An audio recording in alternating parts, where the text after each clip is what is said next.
Hello and welcome back to my channel. In today's video I want to talk briefly about how to play chords. I want to explain for new beginners how to start on playing chords, and then I'm going to go to intermediate level and then more advanced.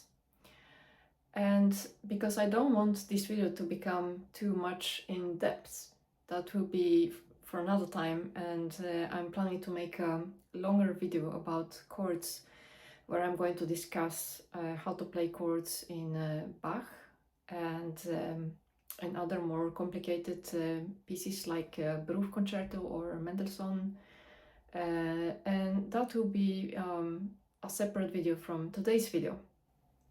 For you who wants to play chords for the first time, I recommend that you start with a very light bow on D and G string, and you just put your arm there, very relaxed, fingers correct on the bow.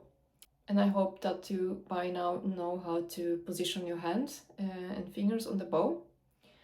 Otherwise, go to my new beginner videos and watch that first. So we have soft landing on D and G string with a light hand, and then you're putting 50% pressure on both strings. So neither of the strings should have more pressure than the other, and then you softly play. Just pull the bow,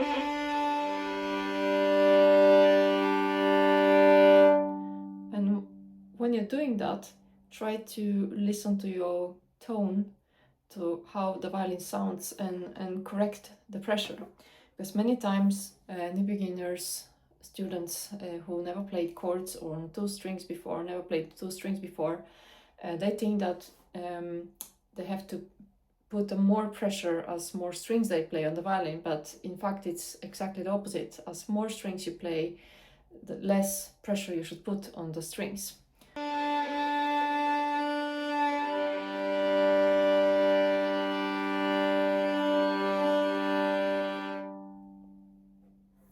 And then you want to play on the top strings. So how are you going from D and G to A and E? Well, then you release the pressure when you are just in the middle of the string. For a short moment you are only on A string, and then you have to release the pressure and then put it back again when you are on A and E together.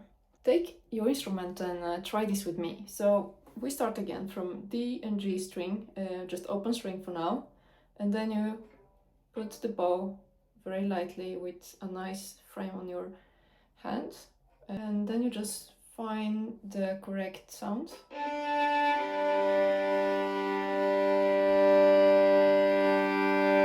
can play up bow as well.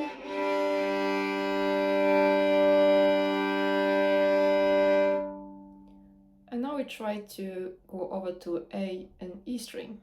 So remember, try to release a little bit when you do the movement down, and for a moment when you're on A string, you release the pressure and then you put it back again. So I'm going to change approximately in the middle of my bow. And then I'm releasing.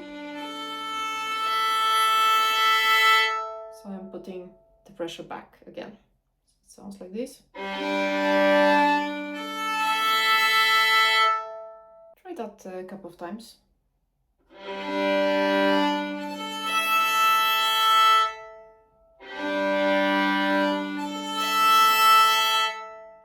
Try to do this 10 times before you do a smoother transition to the top strings, because right now we are not really playing a chord, it's more like arpeggio, and that is okay, you can start with that. So after you feel more comfortable with that transition, you can start to make the movement a little bit faster.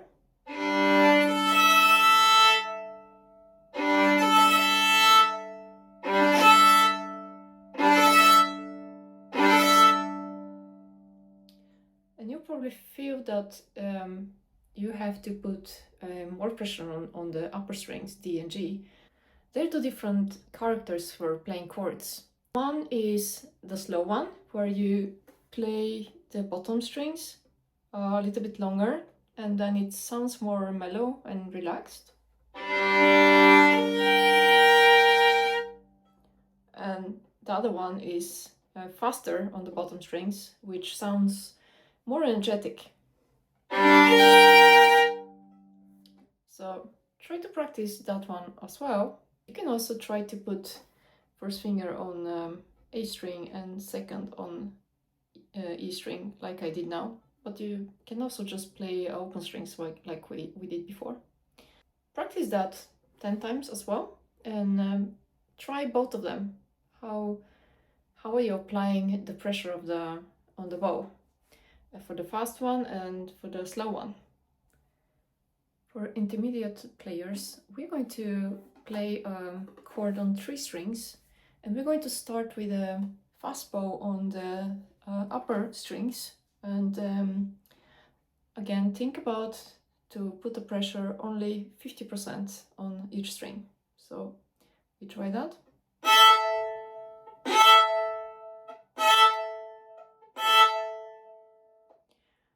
Position your bow in the sounding point where it fits to play A and E string.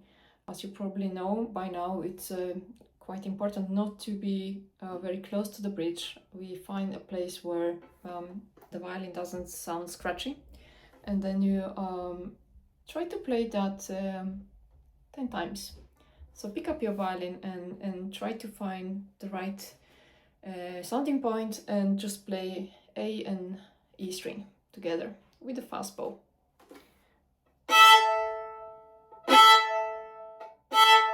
In order to play on this string, lower your wrist and then keep the same position on your upper arm as you had on A and E string. So we are catching the D string.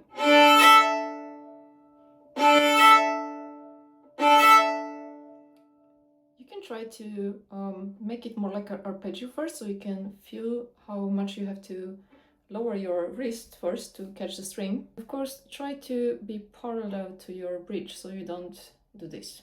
That will not sound good. So we are trying to keep the lower arm on A and E, and then I'm lowering my wrist, checking, and then try to do that 10 times in a row, a fast tempo.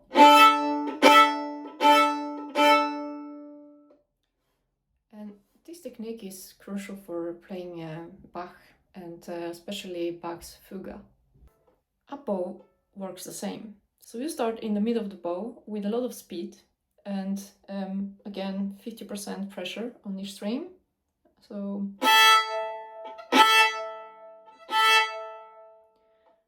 and then we try, as we did before, to catch the D string, and we have the same technique here. You need to catch the D string, and for that you need to lower your wrist and keep the same level of your upper arm.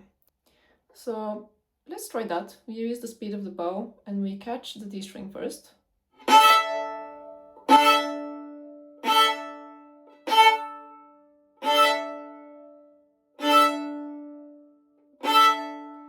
I'm putting quite much pressure first on D and A, and then I'm going to E. So it's kind of a little bit of arpeggio, but a human ear cannot hear it. So as more string you play, more you have to break it slightly. So try that a couple of times, and then we can try both. So we can play down and up. So try that 4 times. I would suggest that you start with simple exercises for double stops, and then you progress with the exercises from Etude, from Rode. It's spelled R-O-D-E. And then you progress to Kreutzer Etudes. Number 30 and on has a lot of double stops and chord practicing, and that is very advanced. So I recommend that you progress very slowly and even practice first scales to find the right pressure. The best way is to ask your teacher, if you have one, to help you to find a proper etudes for on your level.